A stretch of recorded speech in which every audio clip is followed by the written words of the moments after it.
जो है आरोप लगाया गया हो या फिर उसने कोई भ्रष्ट तरीका अपनाया हो, तो अगर सरकारी कर्मचारी ने कोई गलत काम किया है तो ये जो आयोग है ये उसके बारे में उससे पूछताछ कर सकता है। दूसरा, भारत सरकार के विभागों और मंत्रालयों व अन्य स्वायत्त संगठनों की निगरानी एवं भ्रष्टाचार के विरुद्ध सौंपे गए कार्यों पर नियंत्रण एवं निरीक्षण रखता है। तो जो ये आयोग है वो भारत सरकार के जितने भी डिपार्टमेंट्स हैं, जितने भी मिनिस्ट्रीज हैं, डिपार्टमेंट मतलब विभाग हो गए, मिनिस्ट्रीज मतलब मंत्रालय जितने हो गए, या और भी जो स्वायत्त ऑटोनॉमस बॉडीज हैं जितनी भी जो गवर्नमेंट में आ रही हैं, तो उन सारे संस्थानों पर ये क्या करता है, निगरानी रखता है और भ्रष्टाचार के विरुद्ध जो सौंपे गए कार्य होते हैं उनका वो नियंत्रण, उन पर नियंत्रण रखता है और उनका समय समय पर ये निरीक्षण का कार्य भी करता है। फिर ये क्या करता है, प्रशासनिक प्राधिकरणों को मौजूदा कार्य प्रणालियों और व्यवहार को बदलने का परामर्श भी देता है। ये मतलब उन जो हमारे वर्तमान में मौजूद हैं जो प्रणालियां, प्रशासनिक प्रणालियां जो मौजूद हैं, अगर उनमें कहीं से दिखता है कि इनमें भ्रष्टाचार हो रहा है या दुर्व्यवहार हो रहा है, तो उनके कार्य प्रणाली में ये बदलाव का परामर्श भी देता है कि अब आप अपनी कार्य प्रणाली को बदलिए, ऐसे काम नहीं चलेगा। तो इस तरीके से ये कार्य प्रणालियों को भी बदलने के लिए परामर्श देता है प्रशासनिक प्राधिकरणों को। तो ये था हमारा सीबीसी, जो इतना ही बहुत है। अगर एग्जाम पॉइंट ऑफ व्यू से देखें तो ये बहुत इतना इनफ है। हमारा जो मेन पार्ट है वो है लोकपाल, लोकपाल एवं लोकायुक्त, ये दो चीजें हैं यहाँ पर। तो पहले हम समझ लेते हैं कि लोकपाल जो है वो सेंट्रल लेवल पे होता है। सेंट्रल लेवल के लिए मतलब वो केंद्रीय स्तर का जो कानून है वो लोकपाल है, और वही जो लोकायुक्त है वो राज्य स्तर का कानून है। मतलब राज्य के लेवल पे जो भ्रष्टाचार की शिकायतें होती हैं उनको ये सुलझाता है। जो लोकपाल है वो केंद्र के स्तर के भ्रष्टाचार को सुलझाता है। तो सबसे पहले हम लोकपाल समझते हैं। लोकपाल जो है कब रिकमेंड हुआ बनाने के लिए, कब हुआ इसका मतलब बात कब चली, सन 1966 में, आफ्टर सीवीसी। सीवीसी हमारा 1964 में आया, फिर उसके 2 साल बाद ही सन 1966 में मोरारजी देसाई, जो उस टाइम पे हमारे वहाँ हमारे इंडिया के प्रधानमंत्री थे मोरारजी देसाई, उस समय की अध्यक्षता वाले प्रशासनिक सुधार आयोग, उस समय एक एआरसी आया।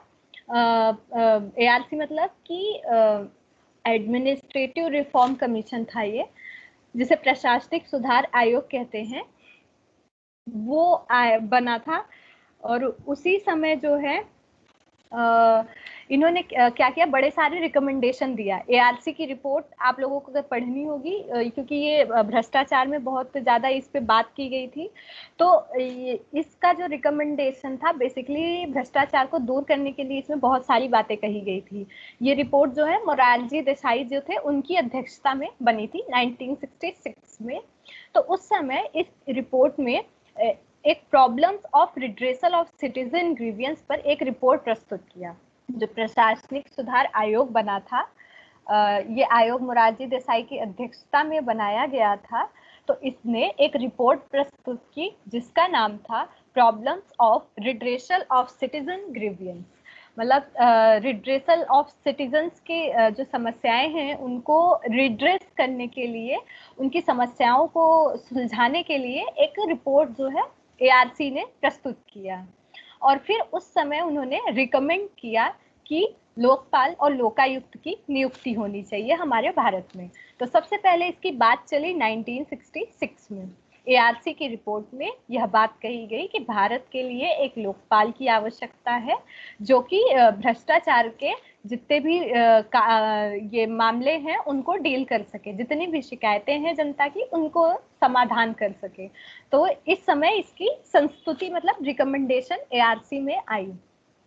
बेसिकली जो ये भ्रष्टाचार को रोकने के लिए जो लोकपाल है या लोकायुक्त है वो हमने कहाँ से इस आइडिया को हमने कहाँ से लिया? स्वीडन से लिया। स्वीडन जो था वहां पर एक संस्था है, भ्रष्टाचार को दूर करने के लिए एक संस्था बनाई गई है जिसका नाम है ओम्बुड्समैन। ओम्बुड्समैन जो है स्कैंडिनेवियन देशों में ज्यादा प्रसिद्ध है, स्वीडन, नॉर्वे या इन सब जगहों पर। ये ओम्बुड्समैन संस्था है एक, जो भ्रष्टाचार से डील करती है, भ्रष्टाचार की शिकायतों को दूर करती है।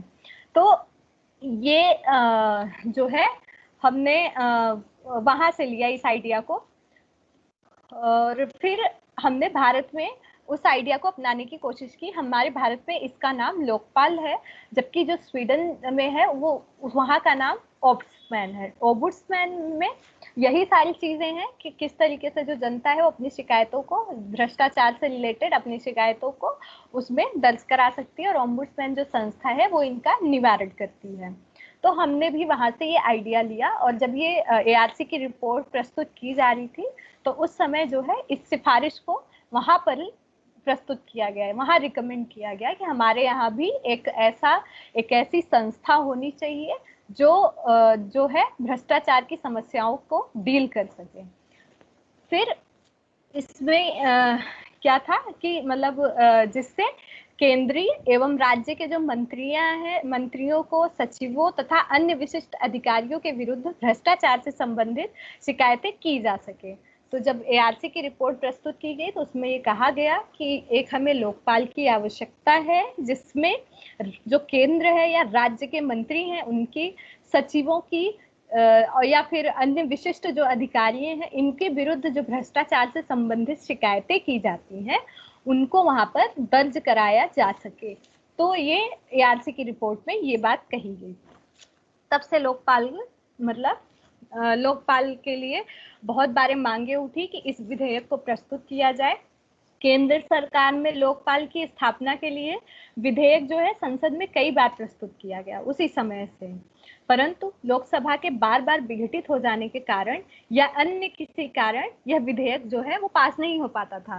मतलब क्या होता था कि केंद्र सरकार में ये विधेयक चला तो जाता था, पर लोकपाल विधेयक जैसे जाता वहां पर तो लोकसभा जो है वो विघटित हो जाती थी, या फिर होता था कि लोकसभा में पास हो जाए तो राज्यसभा जो है उसमें मेजोरिटी नहीं मिलती थी, या लोकसभा में मेजोरिटी नहीं मिलती थी, तो जिसके कारण ये बिल पास नहीं हो पा रहा था। तो टोटल जो है यहाँ पर कई बार जो है इस बिल को पेश किया गया संसद में। सबसे पहले 1968 में पेश किया गया संसद में इसको, फिर उस समय भी जो है विघटित हो गई लोकसभा, फिर 1971 में पेश किया गया इसको, फिर 1977 में पेश किया गया, 1985, 1989, 1996, 1998, 2001, 2005 तथा 2008 में इस विधेयक को प्रस्तुत किया गया। बट हर बार वही समस्या रही कि कभी जो है लोकसभा विघटित हो जाती थी हमारी, या कभी जो है राज्यसभा में इसको मेजोरिटी नहीं मिलती थी, या कभी लोकसभा में नहीं मिलती थी, तो जिसके कारण ये विधेयक जो है ये पास नहीं हो पाया। फिर अंततः जाके ये 11वीं बार जो है कब 2011 में, जब 2011 में इस विधेयक को ले आया गया, जब भ्रष्टाचार के विरुद्ध आप लोगों ने सुना होगा कि अन्ना हजारे ने मूवमेंट किया, उस समय जो है ये 2011 से 13 के पीरियड में इस विधेयक पर जोर दिया गया कि ये विधेयक जो है पास होना चाहिए। भ्रष्टाचार के विरुद्ध इतना बड़ा आंदोलन छेड़ दिया अन्ना हजारे ने, अनशन रखा, तो फिर इसको 11वीं बार 2011 में लाया गया विधेयक लोकसभा में। फिर ये लोकसभा में पास तो हो गया 27 दिसंबर को, परंतु जब राज्यसभा में ये विधेयक गया तो वहां पर इसे बहुमत नहीं मिल पाया। मतलब इसका अपोज करने वाले लोग ज्यादा थे, इसका समर्थन करने वाले लोग कम थे, इसके बहुमत में लोग कम थे। तो इस कारण जो है उस समय भी ये पास नहीं हो पाया। फिर इसमें क्या हुआ कि जब राज्यसभा में बहुत सारी मांगे उठने लगी कि जो जो इसमें चीजें लिखी गई हैं उनमें संशोधन होना चाहिए इस बिल में। उन्होंने कहा कि जो लोकपाल का बिल है इसमें संशोधन होना चाहिए, तभी हम इसके साथ जाएंगे। तो जो राज्यसभा में जो विरोध कर रही थी पार्टियां, उन्होंने फिर संशोधन की बात कही कि इसमें अभी कुछ और चीजें ऐड की जानी चाहिए और कुछ और चीजें हटाई जानी चाहिए। फिर ये सारी प्रक्रिया जो है शुरू हुई, उसमें संशोधन किया गया उस बिल में। फिर अंततः जाके 17 दिसंबर 2013 में राज्यसभा में ये पारित किया गया। फिर वहां पे पारित हुआ, सबसे पहले राज्यसभा में पारित कराया गया संशोधन के साथ में। फिर उसके बाद फिर इसे लोकसभा में ले आया गया 18 दिसंबर 2013 को, फिर इसको पारित कराया गया। तो फाइनली ये 18 दिसंबर 2013 को संसद में हमारे पास हो गया ये बिल। और दोनों सदनों में जब पारित हो गया ये लोकपाल और लोकायुक्त का जो बिल था, जो विधेयक था, उसके बाद राष्ट्रपति ने 1 जनवरी 2014 को इसका अनुमोदन करके इसको अधिनियमित कर दिया, मतलब इसे लागू कर दिया।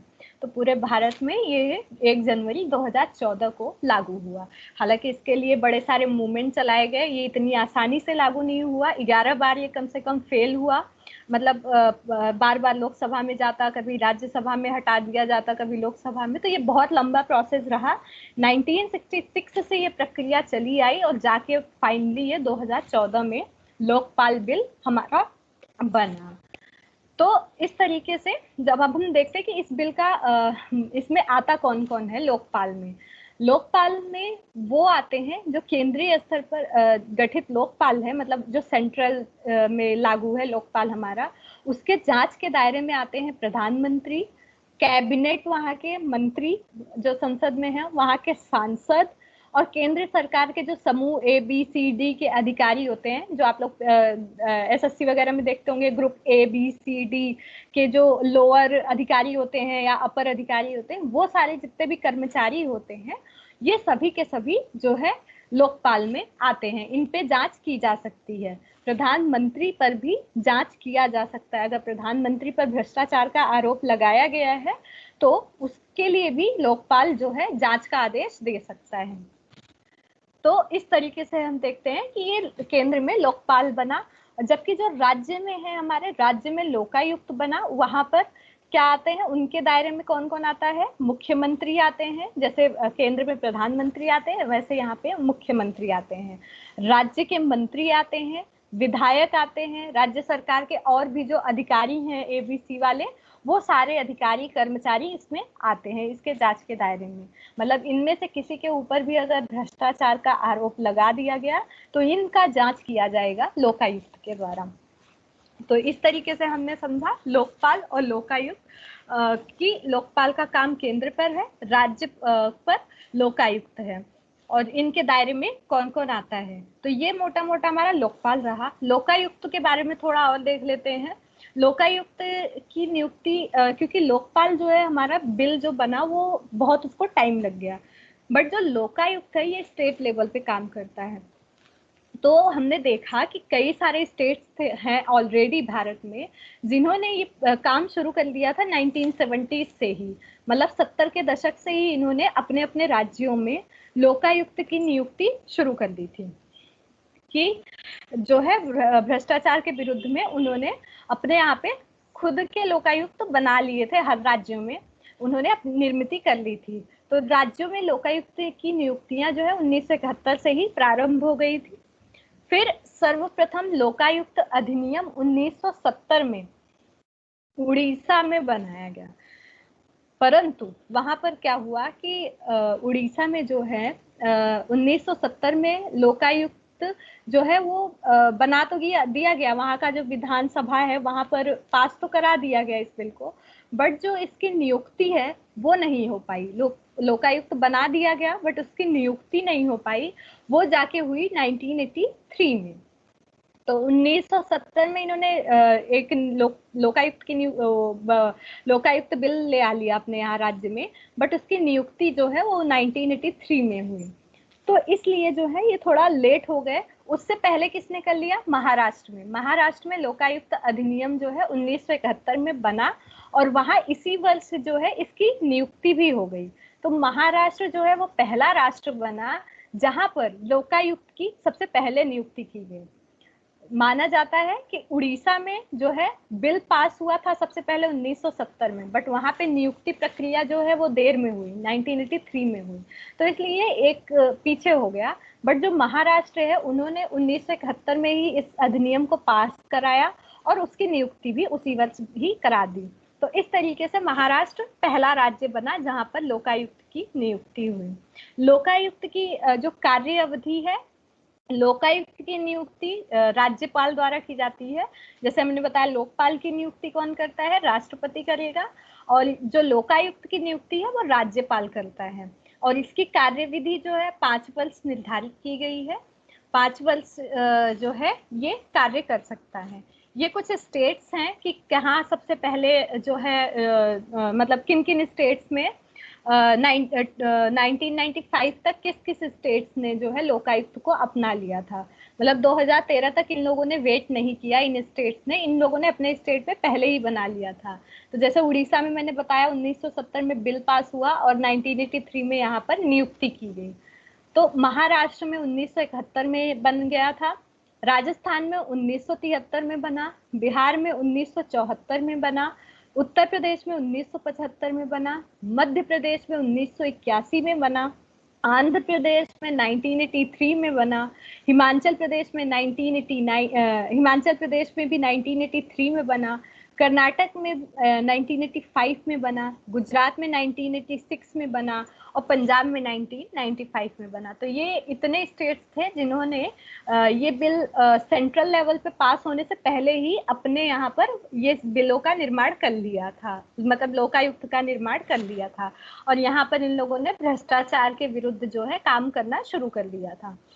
तो इस तरीके से ये हमारा लोकपाल और लोकायुक्त रहा। अब हम समझते हैं आरटीआई, सूचना का अधिकार, राइट टू इंफॉर्मेशन। ये दूसरा हमारा मैकेनिज्म है। सूचना का अधिकार मतलब पता चल रहा है कि हमें किसी भी जानकारी को प्राप्त करने का अधिकार होना चाहिए, राइट टू नो एवरीथिंग, कि सरकार क्या कर रही है, सरकार किस तरीके से काम कर रही है, हमें हर चीजों के बारे में जानकारी होनी चाहिए। तो ये सूचना का अधिकार है। सूचना का अधिकार समझने के लिए सबसे पहले हम समझ लेते हैं कि विचारों की अभिव्यक्ति किसी भी लोकतंत्र की प्राण शक्ति मानी जाती है। बिना विचार व्यक्त किए जो है कोई भी लोकतंत्र सुदृढ़ नहीं हो सकता है। इसके बिना जनता की तार्किक एवं आलोचनात्मक शक्ति का जो प्रजातांत्रिक सरकार के समुचित संचालन के लिए आवश्यक है, विकसित करना संभव नहीं है। मतलब अगर हम किसी भी लोकतंत्र में अगर हम अपने विचारों की अभिव्यक्ति नहीं कर पाएंगे, तो जो हमारी तार्किकता है, रैशनैलिटी है, जो हमारी आलोचनात्मक शक्ति है, क्रिटिसिज्म वाली जो हमारी शक्ति है, वो जो है विकसित नहीं हो पाएगी, जो कि बहुत ही आवश्यक है एक प्रजातांत्रिक सरकार के समुचित संचालन में। अगर हमें प्रजातांत्रिक सरकार को सही से चलाना है तो हमें जो है उसकी आलोचना करनी होगी, हमें उसके लिए अपने विचारों की अभिव्यक्ति जो है उसकी स्वतंत्रता हमें मिली होनी चाहिए। तभी जो है एक सरकार, प्रजातांत्रिक सरकार जो है सही से सही ढंग से चल सकती है, सही तरीके से वो कार्य कर सकती है। सूचना के अधिकार का अर्थ है जानने का अर्थ, जानने का अधिकार, सॉरी, अधिकार मतलब हमें जो चीज हमें जानना है उसका अधिकार। हमें किसी चीज के बारे में अगर पता करना है, सरकार से रिलेटेड हो या अपने किसी चीज से रिलेटेड हो, उसको जानना है हमें, तो उसका अधिकार हमें मिला हुआ होना चाहिए। हालांकि सरकार के कुछ कार्य जो होते हैं वो गोपनीय होते हैं, मतलब सीक्रेट एक तरीके से कहे जाते हैं कि सीक्रेटली करते हैं वो। तो इसलिए जिन कार्यों को जनता के हित में गोपनीय रखने की आवश्यकता होती है, उन्हें गोपनीय रखना चाहिए सरकार को। मतलब ऐसा ही कोई बात है जिससे जनता के जीवन पर खतरा है, या ऐसी कोई बात है जिससे देश के लिए खतरा है, या कुछ ऐसी इंफॉर्मेशन है जिसको बता देने से जो है पूरे हमारे देश पे संकट आ सकता है या किसी की जान जा सकती है, तो ये चीज अगर हम नहीं बताएंगे तो ज्यादा सही रहेगा। तो कुछ ऐसी गोपनीय चीजें होती हैं, गोपनीय बातें होती हैं जो जनता को नहीं बताई जा सकती हैं। तो सरकार कुछ ऐसे गोपनीय कार्य होते हैं उनको जो है वो गोपनीय उसे रखना चाहिए, उसकी इंफॉर्मेशन नहीं देनी चाहिए। तो ये भी हमारे जो ये राइट टू इंफॉर्मेशन है उसके अंतर्गत आता है। ये कब, मतलब राइट टू इंफॉर्मेशन की जो बात है वो कब ज्यादा उठी? सबसे पहले उठी संयुक्त राष्ट्र महासभा में। संयुक्त राष्ट्र संघ आप लोगों ने सुना होगा, आईआर में पढ़ते होंगे, यूएनओ, यूनाइटेड नेशन ऑर्गेनाइजेशन, उसका एक अंग है संयुक्त राष्ट्र महासभा। इसने 10 दिसंबर 1948 को एक घोषणा पत्र जारी किया जिसका नाम था मानव अधिकारों की विश्व घोषणा। इसमें इसने कहा कि स्वतंत्रता होनी चाहिए सूचना की, जो सूचना की स्वतंत्रता है वो विश्वव्यापी होनी चाहिए, मतलब सारे विश्व में सूचना की स्वतंत्रता होनी चाहिए। तब से जो है सूचना के अधिकार की बात जोरों शोरों से उठी और सभी देशों ने इसको लागू किया, फिर वो चाहे अमेरिका, ब्राजील, ब्रिटेन, सब देशों ने अपने यहाँ पर सूचना के अधिकार को लागू किया। तो ये महासभा का इसमें बहुत बड़ा रोल रहा सूचना के अधिकार को ले आने के लिए। भारतीय लोकतंत्र को मजबूत करने के लिए अगर हम देखें भारत में, और वहाँ उसके लोकतंत्र में पारदर्शिता को लाने के उद्देश्य से सूचना का अधिकार अधिनियम 2005 में उसको लाया गया। 2005 में सूचना के अधिकार अधिनियम को भारत में लागू किया गया। हालांकि इसकी हिस्टोरिकल बैकग्राउंड बहुत पहले से है, ये भी 1990s के दशक से चली आ रही है। इसमें एक राजस्थान का एक केस रहा, बहुत सारे मतलब केसेस उठे थे कि सूचना लेनी थी किसी को, मतलब बड़ी लंबी कहानी है इसकी कि एक कोई फीमेल थी, उन्हें सूचना चाहिए थी सरकार से, तो उन्हें वो नहीं मिल पाई थी, तो वो कोर्ट में गई, पिटीशन डाला उन्होंने। तो बड़ी सारे ऐसे केसेस हैं, राजस्थान से इसका मुद्दा उठा। तो ये सारी चीजें आपको नहीं करनी है, क्योंकि आपको तो बस इतना समझना है कि राइट टू इंफॉर्मेशन कैसे जो है वो जनता की शिकायतों को दूर करता है, प्रशासन में जो शिकायतें हैं जनता की वो कैसे दूर करता है। तो ये आपको बस इतना ही जानना है कि ये 2005 एक्ट बना था राइट टू इंफॉर्मेशन का, लोकतंत्र को मजबूत करने के लिए और उसमें पारदर्शिता लाने के लिए। फिर उसके थ्रू जो है आरटीआई एक्ट आया, मतलब राइट टू इंफॉर्मेशन एक्ट आया भारत में। सूचना का अधिकार अधिनियम 2005, अब हम इसकी मुख्य बातें देख लेते हैं क्या है। आरटीआई 2005 भारत सरकार का एक अधिनियम है, मतलब भारत सरकार द्वारा ही बनाया गया एक अधिनियम है जिसे नागरिकों को सूचना का अधिकार उपलब्ध कराने हेतु इसे लागू किया गया, मतलब नागरिकों को सूचना देने के लिए इस एक्ट को ले आया गया। अधिनियम में मुख्य प्रावधान क्या क्या थे, मतलब इसमें प्रावधान इसके अंतर्गत क्या क्या है। सबसे पहला प्रावधान था कि भारत का कोई भी नागरिक किसी भी सरकारी प्राधिकरण से सूचना प्राप्त करने हेतु अनुरोध कर सकता है। यह सूचना जो है उसे 30 दिनों के अंदर ही उपलब्ध कराई जाने की व्यवस्था की गई थी। तो जो आरटीआई एक्ट है उसके अंतर्गत यह प्रावधान है कि अगर भारत का कोई भी नागरिक किसी भी सरकारी प्राधिकरण से सूचना प्राप्त करना चाह रहा है, किसी भी गवर्नमेंटल बॉडी से सूचना लेना चाह रहा है, तो उसको ये सूचना मिलनी चाहिए। 30 दिनों के अंदर अंदर इस सूचना को उसको देना पड़ेगा, वो गवर्नमेंट बॉडी को उस सूचना को जनता तक देना पड़ेगा। अगर किसी व्यक्ति ने मांग लिया उस सूचना को, तो उसको 30 दिनों के अंदर अंदर उसे देना पड़ेगा। अगर मांगी गई सूचना जीवन और व्यक्तिगत स्वतंत्रता से संबंधित है, तो ऐसी सूचना को 48 घंटे के भीतर भी उपलब्ध कराने का प्रावधान है। मतलब कि अगर हमें मान लीजिए कोई इतनी इम्पोर्टेंट सूचना नहीं है, मतलब हमें सूचना चाहिए किसी सरकारी प्राधिकरण से चाहिए, बट इतनी इम्पोर्टेंट नहीं है, हमें 30 दिन के अंदर काम चल जाएगा, तो वो बेसिक जो मोटा मोटा इन्होंने क्राइटेरिया रखा है वो 30 दिन रखा है। पर अगर वो सूचना किसी के जीवन से संबंधित है, कि वो सूचना मिलेगी तो किसी का प्राण बच सकती है, किसी की व्यक्तिगत स्वतंत्रता का हनन हो रहा है वो बच सकता है, किसी का जीवन बच सकता है, तो ऐसी जो सूचनाएं हैं वो 48 घंटे में उपलब्ध कराई जानी चाहिए। इस अधिनियम में कहा गया कि अगर किसी अगर सूचना मांगी गई सूचना जो नागरिक है, अगर उसने ऐसी सूचना मांगी है जो उसके जीवन से संबंधित है या उसके व्यक्तिगत स्वतंत्रता से संबंधित है, तो ऐसी सूचना को 48 घंटे के भीतर भीतर सरकार को उपलब्ध करानी होगी। इसलिए इस अधिनियम में जो ये प्रावधान है ये बहुत ही इम्पोर्टेंट है कि 48 घंटे के भीतर भी हम अब कोई भी सूचना प्राप्त कर सकते हैं, अगर वो बहुत इम्पोर्टेंट है तो। नहीं तो 30 दिन का टाइम दिया जाता है और उसके अंदर जो है हमें इंफॉर्मेशन दी जाती है। फिर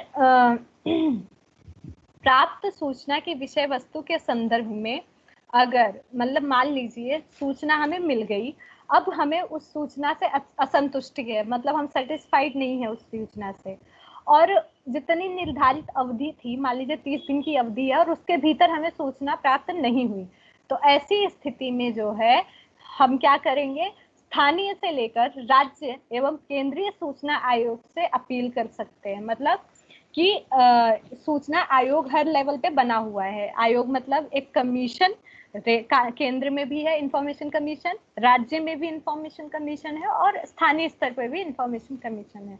तो अगर हमें मान लीजिए नहीं मिली सूचना, हम जो चाह रहे हैं, हमें जो इंफॉर्मेशन चाहिए सरकार से, अगर वो नहीं मिल पाया, अब मिला भी तो वो मतलब हम सेटिस्फाइड नहीं हो रहे हैं उस सूचना से, तो ऐसी स्थिति में हम अपनी शिकायत जो है वो केंद्रीय सूचना आयोग से कर सकते हैं, या राज्य के सूचना आयोग से कर सकते हैं, या स्थानीय जो कोई केंद्रीय सूचना आयोग होगा, सॉरी केंद्रीय जो स्थानीय आयोग होगा, उससे हम ये सारी शिकायतें जो है बोल सकते हैं कि हमें जो सूचना हमें दी गई है वो काफी नहीं है हमारे लिए, आधी है सूचना, या फिर वो हम उससे संतुष्ट नहीं है, या उसमें बहुत टाइम लग गया देने में। तो इस तरीके की जो शिकायतें हैं हम इन आयोग से कर सकते हैं।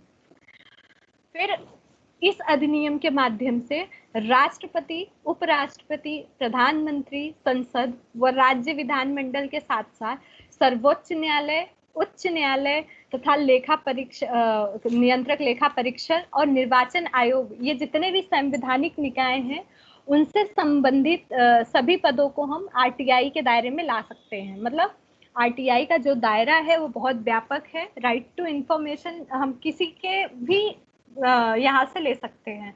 हमें ये राइट है कि हम प्रधानमंत्री के बारे में भी जानना चाह रहे हैं, तो उसकी सूचना भी हमें मिलनी चाहिए। राष्ट्रपति से भी सूचना ले सकते हैं हम, उपराष्ट्रपति से भी ले सकते हैं, इवन सर्वोच्च न्यायालय, उच्च न्यायालय या कैग या फिर इलेक्शन कमीशन, ये सारे जितने भी गवर्नमेंट कॉन्स्टिट्यूशनल बॉडीज हैं, ये इन सभी के पद जो है वो आरटीआई के दायरे में आते हैं।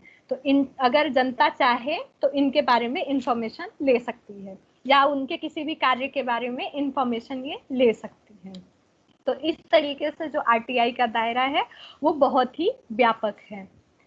ठीक है, अब हम देखते हैं आरटीआई अधिनियम जो है उसके उद्देश्य क्या क्या है। ये जो 2005 का एक्ट बना भारत में, उसके उद्देश्य क्या है।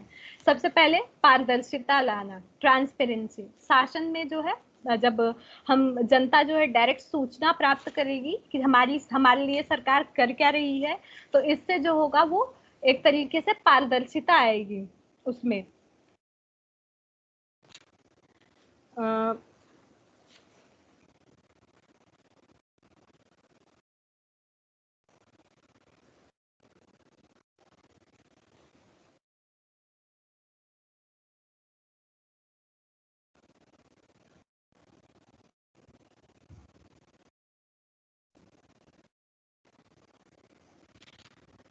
ठीक है, फिर उसमें ट्रांसपेरेंसी आएगी। फिर इसके थ्रू जवाबदेही तय की जाएगी। मतलब एक तरीके से इसमें रिस्पॉन्सिवनेस आएगी। इससे जब सरकार जो है सूचना देगी जनता को, तो वो एक तरीके से रिस्पॉन्स कर रही होती है उसको, तो रिस्पॉन्सिवनेस तय की जाएगी, जवाब दे रही होती है, वो जवाबदेही तय की जाएगी। नागरिकों को इसके द्वारा सशक्त बनाया जाएगा कि नागरिक जो है वो सीधा इंफॉर्मेशन ले सकता है इस एक्ट के थ्रू। भ्रष्टाचार पर नियंत्रण रखा जा सकता है इसके द्वारा। भ्रष्टाचार पर मतलब कि अगर हम कोई भी सूचना हमें मिल जाएगी तो हम एक तरीके से भ्रष्टाचार पर इससे नियंत्रण भी होगा, क्योंकि उनको पता होगा कि ये सारी चीजें जो है जनता तक सीधी पहुंच में है। फिर लोकतंत्र की प्रक्रिया में नागरिकों की भागीदारी सुनिश्चित की जाएगी। इससे जो है सीधे तौर पे जो नागरिक होगा वो प्रशासन से जुड़ेगा और उससे क्वेश्चन आंसर करेगा, तो एक तरीके से इसकी भागीदारी बढ़ेगी प्रशासन में। तो इस तरीके से लोकतंत्र जो है वो मजबूत होगा, उसमें जनता की भागीदारी सुनिश्चित की जाएगी। हालांकि इसमें कुछ चुनौतियां भी हैं। चुनौतियां ये हैं कि इसमें जागरूकता की कमी है। आरटीआई बना है, ये लोगों के लिए बना है, आम जनता के लिए बना है, पर इसको बहुत कम लोग हैं इसका यूज कर पाते हैं। लोगों में इसको लेके जागरूकता नहीं है कि क्या, कुछ लोगों को पता नहीं है कि हम आरटीआई फाइल कैसे करें। और आरटीआई को मतलब हालांकि इसका 2 रुपए था अभी तक, पता नहीं इसमें पैसे चेंज हुए हैं कि 2 रुपए में हम फाइल कर सकते थे आरटीआई, बट ये आम लोगों को पता नहीं होता है। जो जनता मतलब इससे अनभिज्ञ होती है, तो जागरूकता की कमी होती है इसमें। प्रदान की जाने वाली सूचना कई बार खराब गुणवत्ता की होती है, जिसके कारण जो है मतलब सूचना तो दे दी जाती है, बट जो रियल में हमें सूचना चाहिए होती है वो नहीं दी जाती है। समय पर सूचना न प्राप्त होना, सूचना कई बार जो होता है 30 दिन के भीतर नहीं दी जाती, बल्कि बहुत टाइम लगा के सूचना दी जाती है। तो इस तरीके से आरटीआई की ये चुनौतियां भी हैं, इसके लाभ भी हैं, बट जो है जनता अगर देखा जाए, अगर उसको पता है तो वो इस चीज का फायदा उठा सकती है और अपनी शिकायतें जो है वो सीधा सरकार तक पहुंचा सकती है। इतने इस एक्ट में इतनी सारी चीजें, इतने सारे प्रावधान दिए गए हैं कि जो आम नागरिक है वो सीधे तौर से अपनी बातों को, अपनी शिकायतों को इसके थ्रू जनता सरकार तक पहुंचा सकती है। एक तरीके से ये प्रशासन और जनता के गैप के बीच का जो गैप है वो भी कम करता है। ये हमारा था आरटीआई। हमने पढ़ लिया लोकपाल और आरटीआई। अब हम देखते हैं नागरिक घोषणा पत्र, जिसे सिटीजन चार्टर कहते हैं। चार्टर से समझ आ रहा है कि चार्टर है, घोषणा पत्र है, एक पत्र होता है, एक दस्तावेज होता है।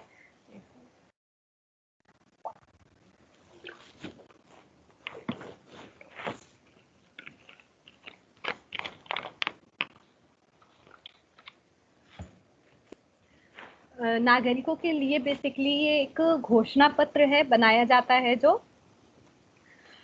उसे हम कहते हैं नागरिक घोषणा पत्र। क्या होता है ये समझ लेते हैं हम। नागरिक घोषणा पत्र एक ऐसा लिखित दस्तावेज है जिसमें संगठन की अपनी सेवाओं के मानक, संगठन संबंधी सूचनाएं, पसंद, परामर्श, सेवाओं तक भेदभाव रहित पहुंच, शिकायत निवारण एवं शिष्टाचार आदि के संबंध में अपने नागरिकों के प्रति प्रतिबद्धताओं का व्यवस्थित विवरण होता है। शब्दों में समझते हैं इसे कि ये एक ऐसा घोषणा पत्र है, मतलब एक ऐसा दस्तावेज है जिसमें कोई ऑर्गेनाइजेशन है, मान लीजिए एक संगठन है, वो क्या करेगा, इस दस्तावेज में अपनी सेवाओं के जितने भी मानक हैं, मानक मतलब एक तरीके से कंडीशंस, कोड ऑफ कंडक्ट जिसे कहते हैं, जितने भी मानक हैं वो लिखेगा। जितने भी संगठन से संबंधित इंफॉर्मेशन है वो लिखेगा इसके अंतर्गत। वो अपने मतलब जो सेवाएं हैं, जिन तक पहुंच है जनता की, वो सारी चीजों का विवरण देगा इसमें। और शिकायत निवारण जितने भी प्रावधान है उन सारी चीजों का विवरण देगा। शिष्टाचार, ये सारी चीजें जो है उस दस्तावेज में लिखी होंगी। तो एक तरीके से ये नागरिकों के लिए बनाया गया दस्तावेज होता है, जिसमें जो एक संगठन है वो अपने सारे प्रक्रियाओं का विवरण उसमें देता है, ताकि जो नागरिक हैं ये पूरे विवरण को व्यवस्थित तरीके से वो उनको मिल सके। किसी संगठन के बारे में अगर वो जानना चाह रहे हैं तो वो सारी चीजें इस घोषणा पत्र के द्वारा उन्हें मिल सकता है। नागरिक घोषणा पत्र में सार्वजनिक सेवाओं का नागरिक केंद्रित होना सुनिश्चित किया जाता है। तो इसमें क्या होता है कि जो सर्विस डिलीवरी होती है, जो पब्लिक सर्विस डिलीवरी होती है, वो उनका सुनिश्चितीकरण किया जाता है। यह सुनिश्चित किया जाता है कि जो पब्लिक सर्विस डिलीवरी है वो सिटीजन सेंटर्ड हो, मतलब और कहीं ना जाए, वो नागरिकों के पास जाए, नागरिक केंद्रित वो पब्लिक सर्विस डिलीवरी होनी चाहिए। यह सुनिश्चित किया जाता है इस घोषणा पत्र में। तो जब नागरिक घोषणा पत्र बनता है तो उसमें ये सारी चीजें सुनिश्चित की जाती हैं कि जो पब्लिक सर्विस डिलीवरी है वो सिटीजन सेंटर्ड हो, अदर सेंटर ना हो, वो सिटीजन के लाभ के लिए वो डिलीवरी होनी चाहिए।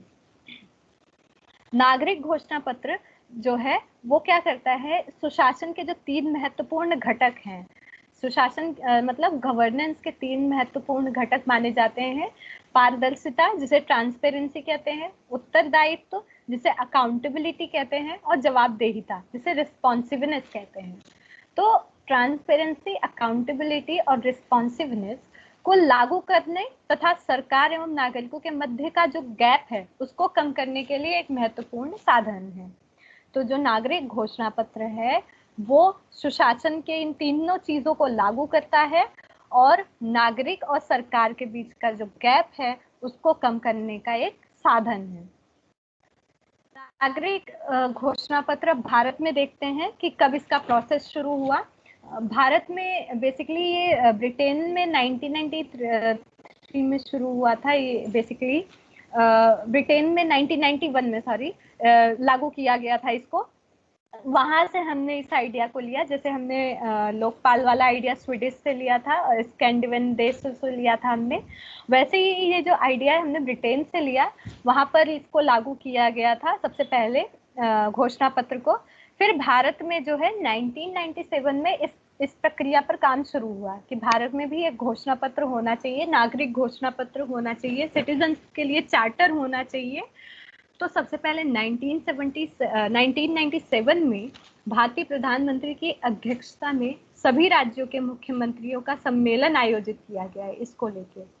मतलब उस पर चर्चा करने के लिए एक सम्मेलन बुलाया गया, जो 1997 में भारत के जो प्रधानमंत्री थे उनकी अध्यक्षता में सारे राज्य के मुख्यमंत्रियों को बुलाया गया और एक सम्मेलन आयोजित कराया गया। और इस पर बात विचार किया गया कि भारत में भी एक सिटीजन चार्टर होना चाहिए।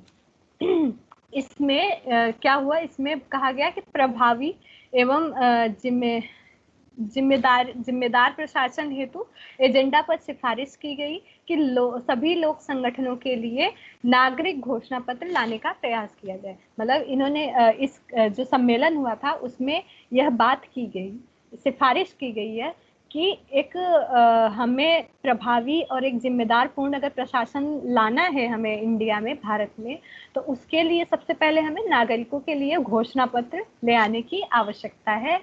नागरिक घोषणा पत्र या सिटीजन चार्टर की आवश्यकता है। इसके तहत चिन्हित मंत्रालयों एवं विभागों में नागरिक घोषणा पत्र के निर्माण की निगरानी हेतु एक समिति का गठन किया गया इस समय। मतलब इसमें कुछ ऐसे मंत्रालयों को चुना गया, कुछ ऐसे विभागों को चुना गया जिनको कहा गया कि आपका एक सिटीजन चार्टर होना चाहिए, और उनकी निगरानी के लिए एक समिति का भी गठन इस समय किया गया। तो 1997 में ये पूरा प्रोसेस इसका चला। फिर 2004 में प्रशासनिक सुधार, एडमिनिस्ट्रेटिव रिफॉर्म, एआरसी की रिपोर्ट जो हमने अभी पढ़ी है वो एक अलग रिपोर्ट 2004 में भी आई थी। तो उसमें जो है कहा गया कि नागरिक घोषणा पत्र पर एक मतलब डॉक्यूमेंट दिया गया और उसमें कुछ सिद्धांत बताए गए कि नागरिक घोषणा पत्र में क्या क्या होना चाहिए। इसमें बताया कि नागरिक घोषणा पत्र में विजन और जो डिपार्टमेंट है जो बना रहा है अपना नागरिक घोषणा पत्र या सिटीजन चार्टर जो बना रहे हैं एक डिपार्टमेंट, तो उसके अंतर्गत उसे क्या क्या शामिल करना है। सबसे पहले अपना उसका विजन क्या है, मतलब उसका दृष्टिकोण क्या है करने का, और करने वाला है विजन और मिशन, इन चीजों का विवरण उसमें होना चाहिए। फिर संगठन द्वारा संपादित कार्यों का विवरण होना चाहिए, मतलब जो विभाग है, जो ऑर्गेनाइजेशन है, वो क्या कार्य करने वाला है, उस सारे कार्यों का विवरण जो है उस घोषणा पत्र में होना चाहिए। फिर संगठन से जुड़े ग्राहक समूहों का विवरण होना चाहिए। संगठन में जितने भी जो क्लाइंट्स हैं, वहां पे जितने भी विभाग के लोग हैं, जितने भी विभाग में मौजूद हैं व्यक्ति, उन सभी के समूह, उन सभी लोगों का उसमें विवरण होना चाहिए। ग्राहकों को प्रदत्त सेवाओं का विवरण होना चाहिए, मतलब जो संगठन या विभाग में जो काम कर रहे हैं उनको कितना वेतन मिल रहा है, उनको उस सेवा का कितना पैसा मिल रहा है, उन सारी चीजों का भी विवरण उसमें होना चाहिए। जन शिकायत निवारण से संबंधित सारी जानकारी उसमें होनी चाहिए। तो और चार्टर जो है वो पूरी तरीके से सरल होना चाहिए, स्पष्ट होना चाहिए। तो ये प्रशासनिक सुधार ने उस समय रिकमेंड किया कि ये एक आदर्श नागरिक घोषणा पत्र जो है, एक आइडियल जिसे कहते हैं, बेस्ट जो सिटीजन चार्टर होगा, उसके अंदर ये सारी चीजें डिपार्टमेंट को शामिल करनी पड़ेंगी। जो डिपार्टमेंट बना रहा है अपना घोषणा पत्र नागरिकों के लिए, ये सारी चीजें वो शामिल करेगा। तो इस तरीके से ये भारत में नागरिक घोषणा पत्र रहा। और भारत में बेसिकली देखा जाए तो बातें चली उसी समय 1997 में, बट जो बिल है वो ले आया गया 2011 में। तो 2011 में सिटीजन चार्टर बिल को ले आया गया, और इसका जो नाम था वो वैसे सिटीजन चार्टर बिल है, बट इसका पूरा नाम है the right of citizens for time-bound delivery of goods and services and redressal of their grievance bill 2011। तो ये इसका पूरा नाम था। इसे लोग मतलब पॉपुलर शब्दों में इसे सिटीजन चार्टर बिल कहते हैं। 2011 ये एक्ट को लाया गया, इस बिल को लाया गया भारत में। उसके बाद से इसमें जो है लोक शिकायत निवारण आयोग के गठन की सिफारिश की गई। कहा गया कि ये जैसे ही लागू हो जाएगा ये बिल, उसके बाद सभी जगह पे एक लोक शिकायत निवारण आयोग होगा। मतलब public service redressal of grievance bill, मतलब ग्रेवियंसेस जो शिकायतें हैं उनके निवारण के लिए एक आयोग होगा। उसके गठन की सिफारिश किया इस बिल ने। और इस विधेयक के पास हो जाने के 6 माह के अंदर सभी संगठनों को अपने सिटीजन चार्टर लगाने होंगे। बोला इस जैसे ही बिल ये पास हो जाएगा उसके 6 महीने के अंदर अंदर जितने भी डिपार्टमेंट्स हैं, गवर्नमेंट डिपार्टमेंट हैं, जितने भी गवर्नमेंट ऑर्गेनाइजेशंस हैं, उन सभी को अपने अपने सिटीजन चार्टर लगाने होंगे, बकायदा सारे दस्तावेजों के साथ। जो भी हमने एआरसी की रिपोर्ट के दस्तावेज पढ़े कि क्या क्या होना चाहिए, उनके विजन मिशन होने चाहिए और वो सारी चीजें जो है इसमें होना चाहिए। और वो सिटीजन चार्टर 6 महीने के अंदर अंदर बनाकर उसे लगाएं अपने यहाँ पर, अपने डिपार्टमेंट में। प्रत्येक विभाग शिकायत निवारण के लिए एक अधिकारी नियुक्ति करेगा। मतलब इन्होंने इस बिल में कहा गया कि जितने भी विभाग हैं, जितने भी डिपार्टमेंट हैं, वो सभी शिकायत निवारण के लिए एक अधिकारी को नियुक्त करेंगे। एक मतलब वहाँ अधिकारी होगा जो शिकायत निवारण के लिए होगा। सबसे पहले सिटीजन चार्टर को मध्य प्रदेश में लागू किया। तो मध्य प्रदेश पहला स्टेट था जहां पर सिटीजन चार्टर को लागू किया गया। और इस तरीके से जो है ये सिटीजन चार्टर लाया गया ताकि जो जितने भी विभाग हैं उनसे संबंधित जो जानकारियां हैं वो सारी जानकारियां इससे प्राप्त की जा सके। वो विभाग अपने जो संगठन है, जो विभाग हैं सरकारी, वो सारी अपने अपने कार्यों का विवरण इस चार्टर में देंगे ताकि जो जनता है वो इजीली उन सारी चीजों को पता कर पाएगी कि विभाग ओरिजिनली उसका विजन क्या है, उसका मिशन क्या है, उसके कार्य क्या है, उसका लक्ष्य क्या है, उसके जो अंदर कर्मचारी हैं वो कितने हैं, कितना वेतन प्राप्त करें, तो वो सारी जानकारियां इसके अंदर होंगी। तो ये सिटीजन चार्टर था हमारा। अब हम देखते हैं ई गवर्नेंस। ई गवर्नेंस मतलब इलेक्ट्रॉनिक गवर्नेंस, सुशासन जिसे कहते हैं, इलेक्ट्रॉनिक गवर्नेंस। इसको जैसे इलेक्ट्रॉनिक से ही समझ आ रहा है कि जो गवर्नेंस है वो डिजिटल के माध्यम से आए। मतलब सूचना तकनीकी जो है कि वर्तमान युग में सरकार के द्वारा लोगों के व्यवहार को नियंत्रित करने के लिए एवं उन्हें सुविधाएं देने के लिए कंप्यूटर एवं मोबाइल या इंटरनेट का प्रयोग जो है ई गवर्नेंस कहलाता है। मतलब ये हमारा जो इस समय का वर्तमान युग चल रहा है वो एक तरीके से सूचना तकनीकी का युग है, आईसीटी का युग है, इंफॉर्मेशन कम्युनिकेशन टेक्नोलॉजी का युग है। टेक्नोलॉजिकल युग में हम हैं, तकनीकी युग में प्रवेश कर चुके हैं हम। तो इसमें जो है वर्तमान युग में सरकार जो है क्या करती है, लोगों को व्यवहारों को नियंत्रित करने के लिए और उनको सुविधाएं देने के लिए जब कंप्यूटर या इंटरनेट का सहारा लेती है तो उसे ई गवर्नेंस कहते हैं। आप लोगों ने सुना होगा आजकल जो प्रचार विचार होता है, रैलीज होती हैं, वो वर्चुअल रैली हो रही है मान लीजिए, या फिर मान लीजिए ट्विटर के थ्रू वोट मांग रहे हैं कि मतलब हमें वोट करिए, ट्विटर से या फेसबुक से, इंस्टाग्राम से, व्हाट्सएप पे। तो ये सारी चीजें जो हैं एक तरीके से इलेक्ट्रॉनिक हैं और ये इलेक्ट्रॉनिक के माध्यम से बड़ी सारी जो जनता की शिकायतें हैं वो देखिए आप फेसबुक पे वो अपनी शिकायतों को लिख के भेज रहे हैं या फिर ट्विटर के माध्यम से अपनी बातों को सरकार तक पहुंचा रहे हैं। तो वाइस वर्सा है कि मतलब गवर्नमेंट भी इन सब चीजों का सहारा ले सकती है, ट्विटर एंड ऑल का, और एक आम जनता भी जो है ये सोशल मीडिया के थ्रू अपनी बातों को सरकार तक पहुंचा सकती है। तो एक तरीके से डिजिटलाइजेशन का युग है और यही जो है ई गवर्नेंस को स्थापित करता है। इसका मुख्य उद्देश्य क्या है? शासन को नागरिक केंद्रित बनाना। मतलब जो हमारा शासन है, प्रशासन है, उसको जो है सिटीजन सेंटर बनाना है, सिटीजन का इन्वॉल्वमेंट ज्यादा हो इसमें, और नागरिकों एवं प्रशासन के बीच की दूरी जो है उसको कम करना है। फिर नागरिकों को सूचना प्रदान करना है, उनका सशक्तिकरण तथा सेवाओं को समय समय पर उपलब्ध कराना, ये इसका मुख्य उद्देश्य है। इसके द्वारा शासन को स्मार्ट बनाना है, मतलब ई गवर्नेंस के थ्रू शासन जो है हमारा उसको स्मार्ट बनाने का प्रोसीजर चला है। स्मार्ट, SMART, स्मार्ट मतलब वैसा स्मार्ट तो ठीक है, स्मार्ट मतलब एक चार्मिंग बनाना है वो भी ठीक है, बट इस स्मार्ट की फुल है, वो इसका फुल नेम है पूरा। जैसे S स्टैंड फॉर सिंपल, मतलब एस मतलब सिंपल, सिंपल बनाना है हमें शासन जो है वो इतना सिंपल बनाना है कि वो एक आमजन जो है समझ सके। तो स्मार्ट का जो एस है उसका मतलब है सिंपल, एम का मतलब मोरल, मोरल मतलब नैतिक, हमें शासन को नैतिक बनाना है ताकि एक आम जनता जो है वो उस आम जनता उससे जुड़ सके। एक नैतिक शासन में नैतिकता होनी चाहिए, जनता के भलाई के लिए उसको नैतिक कार्यों को बढ़ावा देना चाहिए। तो एम जो है मोरल, फॉर अकाउंटेबल, मतलब शासन को अकाउंटेबल बनाना है, जनता के प्रति उत्तरदायी बनाना है उसे, जनता का, क्योंकि जनता ने उसे चुना हुआ है शासन को, तो शासन जो है उसके लिए उत्तरदायी है, जनता के लिए उत्तरदायी है, तो वो मोर अकाउंटेबल होगा, तभी जो है जनता का भरोसा सरकार पर बन रहेगा। आर का मतलब रिस्पॉन्सिवनेस, जवाबदेहिता, शासन को जवाबदेही बनाना है जनता के प्रति।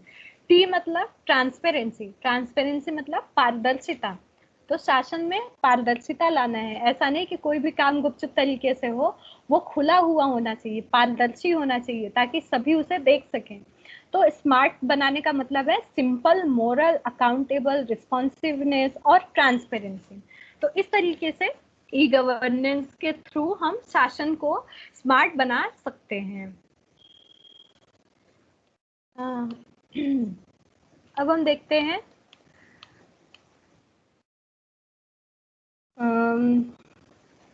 6C model of e governance. E governance के 6C मॉडल हैं। सी मॉडल मतलब सी से 6 नाम है, इसे 6C मॉडल कहे जाते हैं। सबसे पहले इसे कंटेंट, कंटेंट मतलब विषय वस्तु, विषय वस्तु ई गवर्नेंस में जो विषय वस्तु है, इसको जो ई गवर्नेंस है हमारा, इसको व्यवहारिक बनाने के लिए, मतलब एक तरीके से थियोरिटिकल टाइप का बनाने के लिए, व्यवहारिक जीवन में लागू करने के लिए सरकार की जो सभी फाइलें हैं, सभी जो दस्तावेज हैं, उनको कंप्यूटरीकृत किया जाए, मतलब उनका कंप्यूटर में डेटा सेव किया जाए, उनका सारा जो डेटा है, उनका जितना भी फाइल्स हैं, उन सारी चीज़ों को कंप्यूटर पे डाला जाए। तो जितने भी कंटेंट्स हैं गवर्नमेंट के, विषय वस्तु जितने भी हैं, उनका कंप्यूटरीकृत किया जाए, कंप्यूटर में डाला जाए। तो पहला सी स्टैंड फॉर कंटेंट। दूसरा कॉम्पिटेंस, कॉम्पिटेंस मतलब कुशलता, इसे कहते हैं कुशलता। इसमें सरकार की जिस सभी फाइलें और दस्तावेज जितने भी हैं, कंप्यूटरीकृत करने के लिए तकनीकी कार्यबल की आवश्यकता होती है, मतलब एक कॉम्पिटेंस की आवश्यकता है, एक ऐसे कुशल कार्य करने वाले की आवश्यकता है जो ये सारे कार्य कर सके। फिर कनेक्टिविटी, कनेक्टिविटी मतलब जुड़ाना, मतलब जुड़ाव।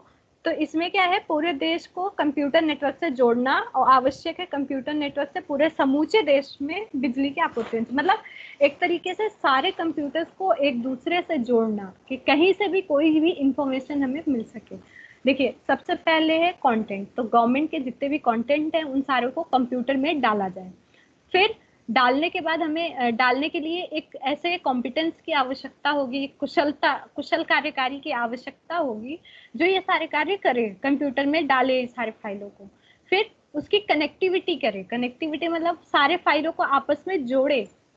फिर साइबर लॉ, ई गवर्नेंस के परिणाम स्वरूप व्यक्ति जो है साइबर लॉ के, आजकल आप लोगों ने देखा होगा कि साइबर क्राइम ये सब चीजें ज्यादा बढ़ गई हैं, तो इसके लिए हमें एक लॉ की आवश्यकता है जो ये सारे साइबर क्राइम्स वगैरह को एड्रेस कर सके, और ये जितने भी डेटा है, सरकारी डेटा है, उसको सुरक्षित रख सके। तो इसके लिए एक साइबर लॉ की आवश्यकता है। सिटीजन इंटरफेस मतलब जो है नागरिक अंतरक्रिया, जितने भी ये डेटा वगैरह हैं वो नागरिक तक पहुंच में हो, सिटीजन उसको मतलब देख सके, उनकी क्रियाविधि उससे जुड़ाव हो सके। तो इस तरीके से ये डेटा इस तरीके से फीड किया जाए कि उसे जनता देख सके। कैपिटल, कैपिटल मतलब पूंजी, तो जितनी भी पैसों की आवश्यकता है वो भी इसमें लगाया जाए। तो इस तरीके से 6 मॉडल, जो 60 मॉडल है गवर्नेंस के, वो है कंटेंट, कॉम्पिटेंस और connectivity, cyber law, citizen interface और कैपिटल। इन सारी चीजों से मिलके एक ई गवर्नेंस का निर्माण होता है। मतलब ई गवर्नेंस के ये सारे मॉडल हैं कि सरकार को जो कंटेंट है उनको कंप्यूटरीकृत किया जाना चाहिए, उसके लिए एक योग्य कुशल कार्यकारी की जरूरत है, फिर उसको कनेक्टिव करे, कनेक्टिविटी हो, और इस सारी चीजों के बाद एक साइबर लॉ होना चाहिए जो इन सारे डेटास को देख सके और उसको सुरक्षित रख सके। और सिटीजन इंटरफेस मतलब नागरिकों के पहुंच में हो वो डेटा, और फिर जो कैपिटल मतलब पूंजी, धन, जितना भी धन लग रहा है इन सब चीजों पे उसको सरकार देखे और उसका मतलब मैनेजमेंट करे। तो ये सारी चीजें ई गवर्नेंस में आती हैं, और इन्हीं के थ्रू जो है ई गवर्नेंस का जो मुख्य उद्देश्य है वो है जनता को सरकार, प्रशासन तक पहुंच बनाना, जनता की पहुंच को प्रशासन तक बनाना, इन दोनों के गैप को कम करना, जनता प्रशासन के बीच जो ये अंतर्द्वंद है उनको कम करना। इस तरीके से ई गवर्नेंस जो है एक मैकेनिज्म है जो पब्लिक शिकायतों को दूर करता है। तो ये सारे हमने पढ़े पब्लिक शिकायतों को दूर करने के मैकेनिज्म। अब नेक्स्ट क्लास जो होगी हमारी, नेक्स्ट यूनिट होगी, वो हम नेक्स्ट क्लास में देखते हैं। तब तक के लिए धन्यवाद। बाकी जो क्वेरीज होंगी वो बता दीजिए। और हाँ, आप लोग इन सब चीज़ों को लेके बिल्कुल कंफ्यूज मत होइएगा। 4 मैकेनिज्म है बस, आपको 4 भी कवर करने हैं। बाकी मटेरियल मैंने एक बच्चे को बोल रखा था, वो शायद वो भी करप्ट है करप्ट इन द सेंस कि उसको मैंने बोला सेंड करने के लिए, तो उन्होंने मेरे सामने एक शर्त रखी कि मैम आपको बोलना पड़ेगा बच्चों को तभी मैं सेंड करूंगी कि जो अदर पता नहीं कौन कौन से सब्जेक्ट के नाम उसने बोले कि कंपैरेटिव कुछ करके, हाँ कंपैरेटिव पॉलिटिकल के, और एक दो और उसके नाम बोले थे कि मैम उनके नोट्स भी हमें हिंदी में प्रोवाइड करेंगे बच्चे तभी मैं भेजूंगी। तो शायद वो भी थोड़ा पढ़ पढ़ के करप्टेड माइंडेड की हो गई है। तो अगर आप लोगों में के पास में से किसी के पास भी वो विद्युत चक्रवर्ती की हिंदी की बुक होगी तो उसमें से मैं यूनिट लिख के भेज देती हूँ, कौन सी यूनिट है वो, उसको उस चैप्टर को स्कैन करके प्लीज सेंड कर दो और आप लोग उसको देख लो, क्योंकि उसी से नोट्स बना लोगे सही रहेगा। उसमें ये सारी चीजें हैं, आप लोग एक बार पढ़ लोगे तो सारा क्लियर हो जाएगा जहाँ पे आप लोगों को डाउट होगा। बाकी पीपीटी पढ़ लोगे इनफ है, उसमें भी सारी चीजें मैं लिख के ही दे रही हूँ। तो अब जो क्वेरीज हैं वो पूछ सकते हो आप लोग, अगर माइक अनम्यूट हो रहा हो तो। आज हम क्लास अपना ज्यादा ले गए लग रहा है।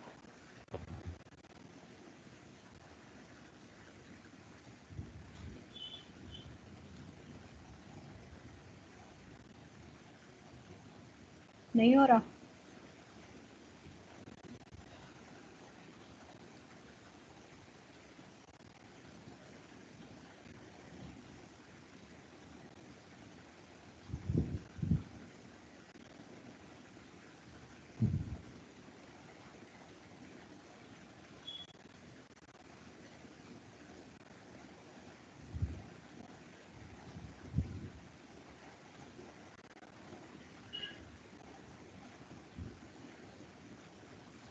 हाँ, मैं अलाउ कर सकती हूँ। बताइए किसको किसको क्या क्वेश्चन करना है, एक बार वेट कर लीजिएगा, फिर मैं उसको देख लेती हूँ। Ritika Yadav, do you want?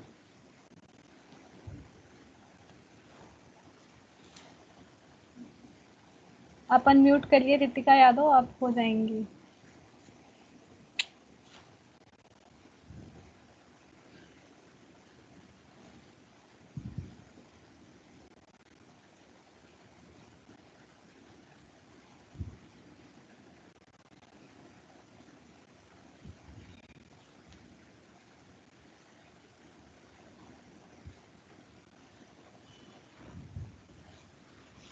नहीं हो रही?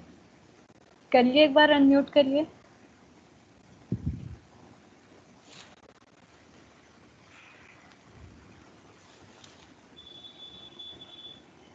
यहाँ से सोयल टीम ही पता नहीं कहाँ चली गई है, मैंने इतने सारे फोन कर लिए फिर भी।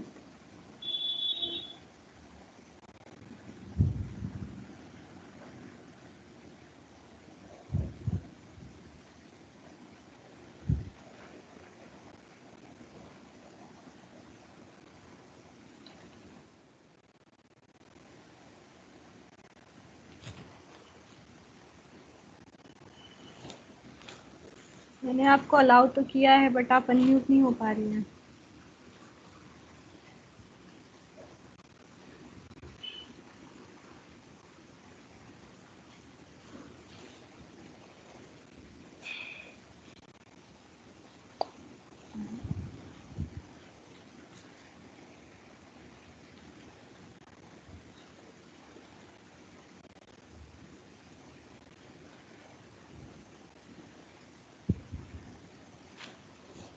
एक्चुअली ये सारा सब कुछ उनके हाथ में होता है ना, सोहेल वालों के, और वो है ही नहीं, मुझे लग नहीं रहा है यहाँ पे हैं वो।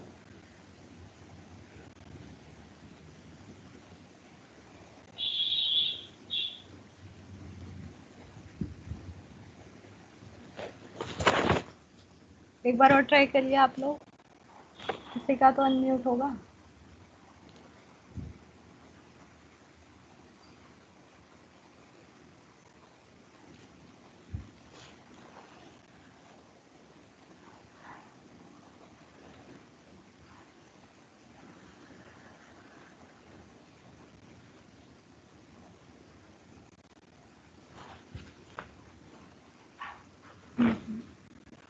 चलिए ठीक है, फिर कोई बात नहीं, जो है वो क्वेरीज ग्रुप में करिए, क्योंकि मुझे लग नहीं रहा है यहाँ पे है कोई।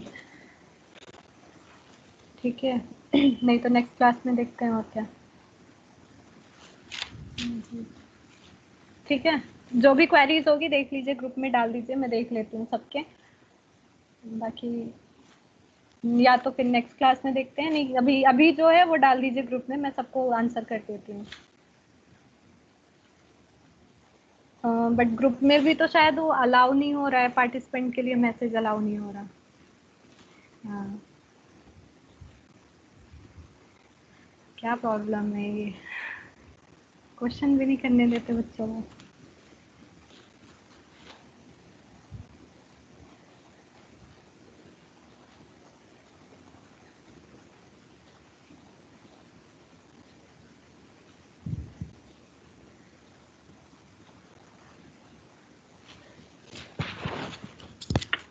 चलिए ठीक है, देखते हैं कैसे करते हैं, नहीं तो नेक्स्ट क्लास में पूछिएगा। अभी मैं उसका पार्टिसिपेंट एक आध हटा के फिर अलाउ करती हूँ।